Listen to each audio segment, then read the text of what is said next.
స్టార్టింగ్లో మ్యాక్స్ అనే వ్యక్తిని చూపిస్తారు. మ్యాక్స్ 3 పగళ్ళు 3 రాత్రుల పాటు ఒక పదునైన బండరాయిపై స్పృహ లేకుండా పడుంటాడు.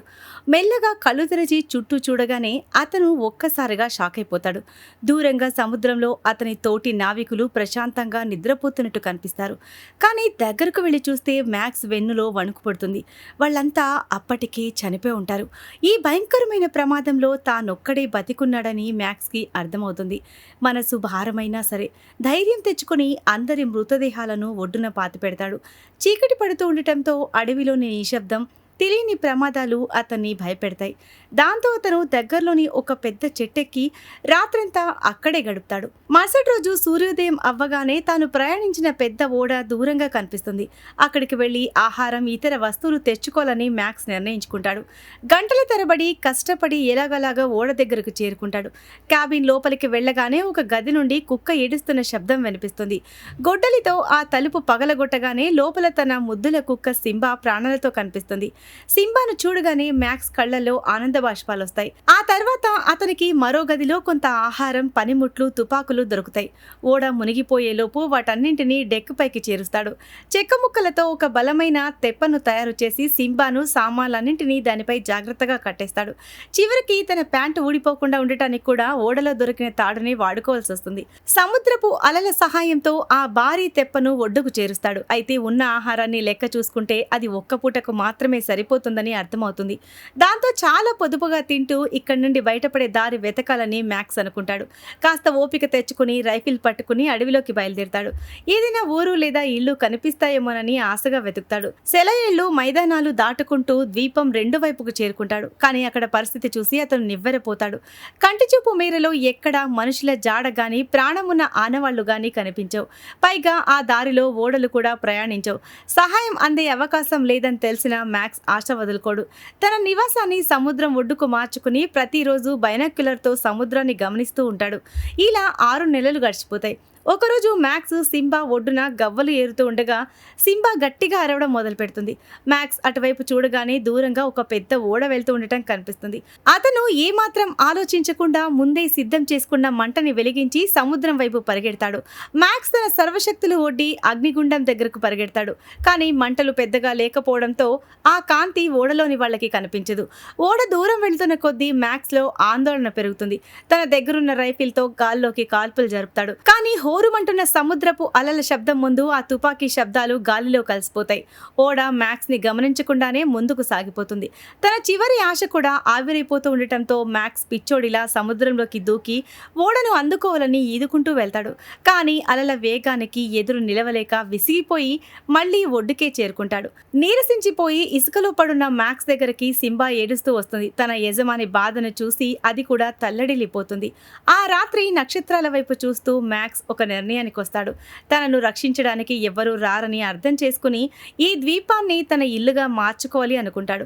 మరుసటి రోజు నుండే పని మొదలు పెడతాడు. అడవిలో ఒక సురక్షితమైన చోటు వెతికి కట్టెలు పోగు చేసి నెమ్మదిగా ఒక చిన్న ఆశ్రయాన్ని నిర్మిస్తాడు.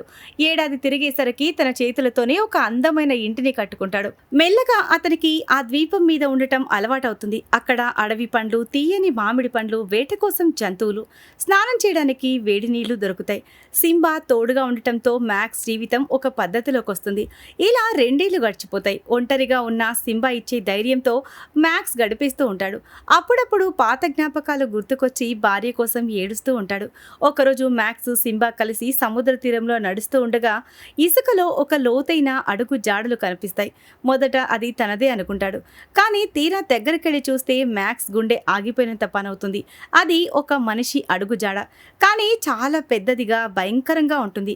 అది చూస్తూ ఉంటే ఏదో ఒక క్రూరమైన వింత మనిషి ఇక్కడ తిరుగుతున్నాడని మ్యాక్స్కి అర్థమవుతుంది. ఆ అడుగుజాడలు చూసి మ్యాక్స్ వెన్నులో వణుకు పుడుతుంది. ఏదో యుద్ధ వీరుడో లేక భయంకరమైన రాక్షసుడో ఇక్కడ అడుగు పెట్టినట్లుగా ఆ గుర్తులు ఉంటాయి.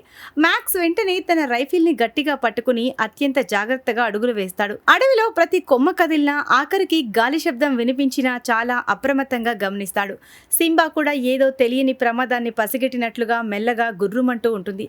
అడవిలో మరికొంత ముందుకు వెళ్ళగానే మ్యాక్స్కు కొన్ని పడవలు కనిపిస్తాయి. అవి చాలా అందంగా, బలంగా చెక్కబడి ఉంటాయి. ఎవరో ఇప్పుడే వాటిని ఒడ్డుకు ముందుకు చేర్చినట్టుగా అనిపిస్తుంది. అప్పుడే అతనికి కొన్ని వింత శబ్దాలు వినిపిస్తాయి. అవి మాటల్లా లేవు, పాటల్లా కూడా లేవు. ఆ ద్వీపంలో ఎవరో ఉన్నారని, వాళ్ళు సామాన్యులు కాదని మ్యాక్స్కి అర్థమవుతుంది. ఆ శబ్దాలను వెంబడిస్తూ వెళ్ళి ఒక పెద్ద చెట్టు చాటున దాక్కుని చూస్తాడు. అక్కడ కనిపిస్తున్న దృశ్యం చూసి మ్యాక్స్ రక్తం గడ్డకట్టుకుపోతుంది. ఒక పెద్ద ఆదివాసీల సమూహం భయంకరమైన బలి ఉత్సవం చేస్తూ ఉంటుంది. డప్పులు మూత మోగుతూ ఉంటే మధ్యలో కొందరు వ్యక్తులు రక్తంతో తడిసిపోయి తాళ్లతో కట్టబడి విలవిల్లాడుతూ ఉంటారు. వాళ్ళ అరుపులు విన్న మ్యాక్స్ భయంతో వణికిపోతాడు. ఒకవేళ తనను వాళ్ళు చూస్తే తన పరిస్థితి కూడా ఇలాగే ఉంటుందని అతనికి తెలుసు. కానీ తాళ్లతో కట్టబడిన ఒక వ్యక్తి కళ్ళల్లోకి చూడగానే అతనిలో మానవత్వం మేల్కొంటుంది. 2 ఏళ్ల ఒంటరితనం తనలోని జాలిని చంపలేదని అతనికి అర్థమవుతుంది. తన ప్రాణాలకు తెగించైనా సరే వాళ్ళని కాపాడాలని నిర్ణయించుకుంటాడు.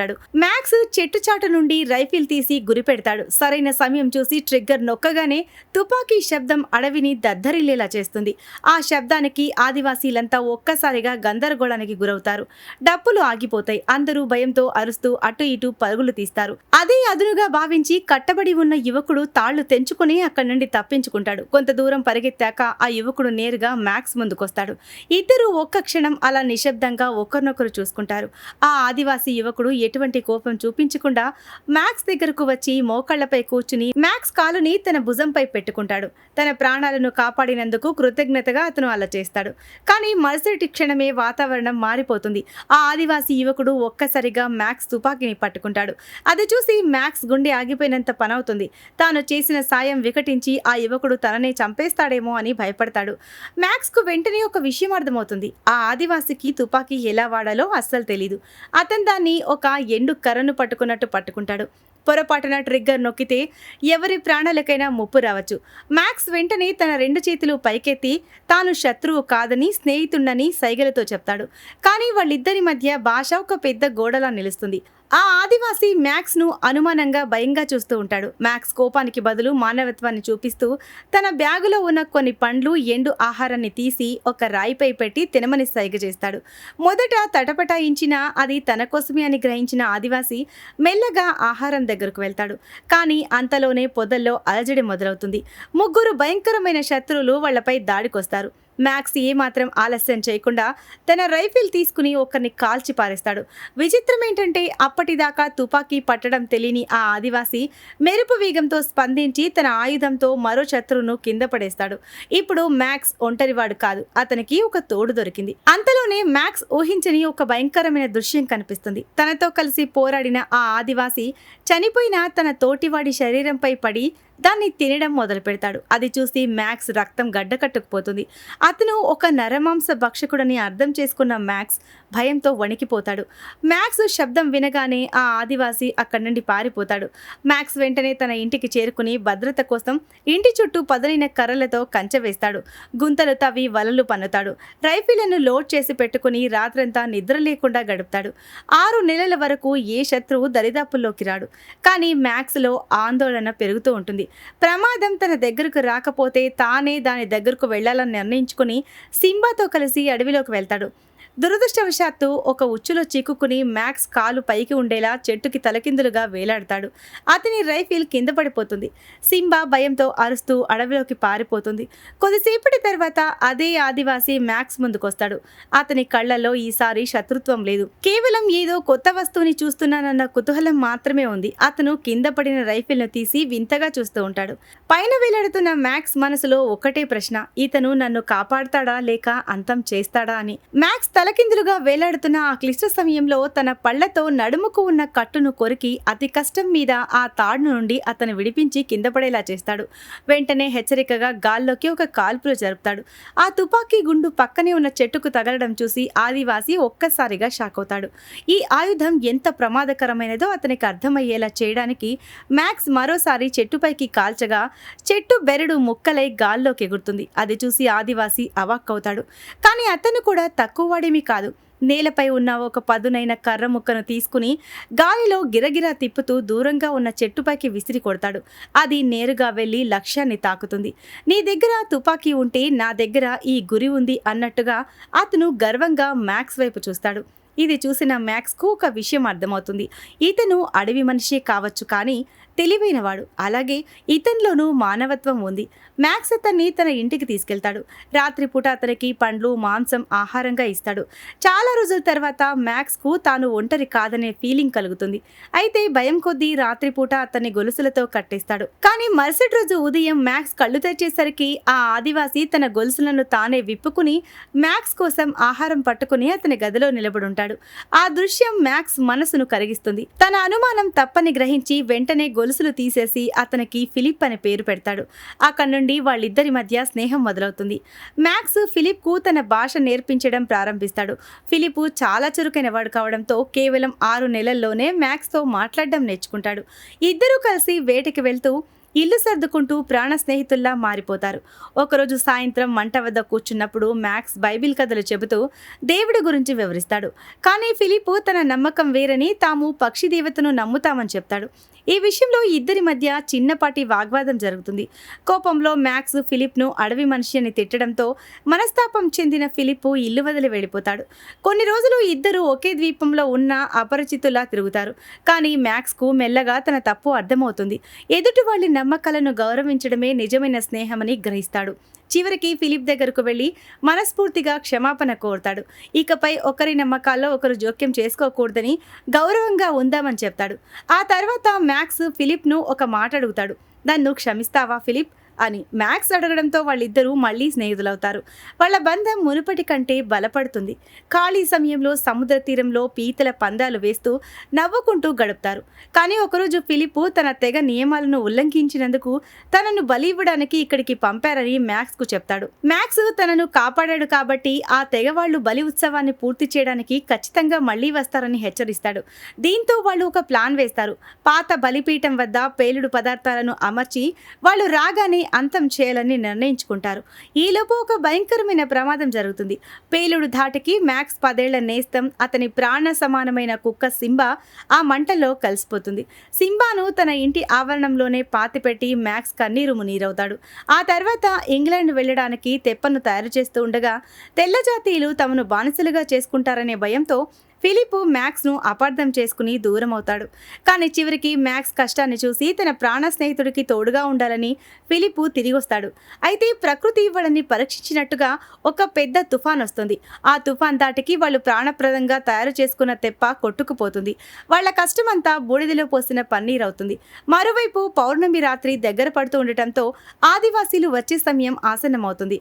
మ్యాక్స్ ఫిలిప్ కలిసి ద్వీపమంతా రకరకాల ఉచ్చులు బిగిస్తారు.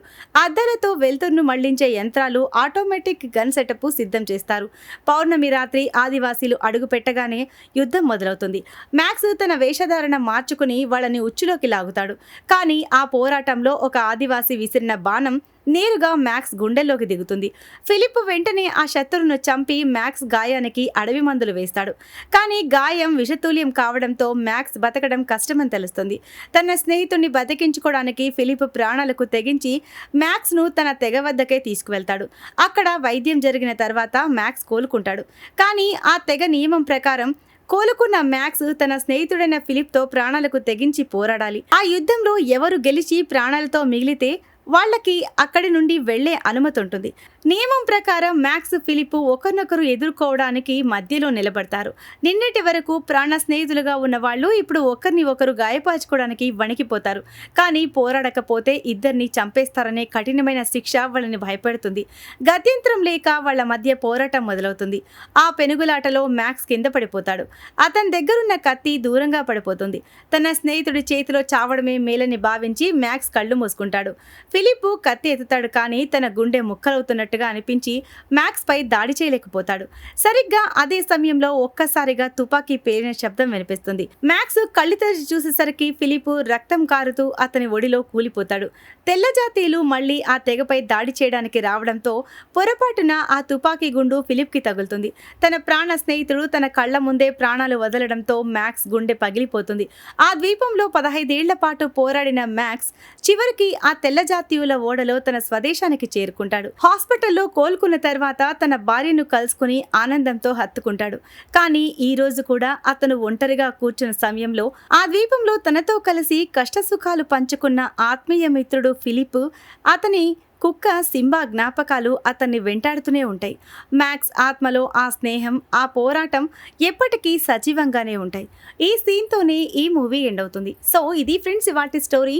ఈ స్టోరీ గనక మీకు నచ్చినట్లయితే మరికొన్ని ఇలాంటి ఇంట్రెస్టింగ్ స్టోరీస్ కోసం ఛానల్ని సబ్స్క్రైబ్ చేయండి. Thanks for watching.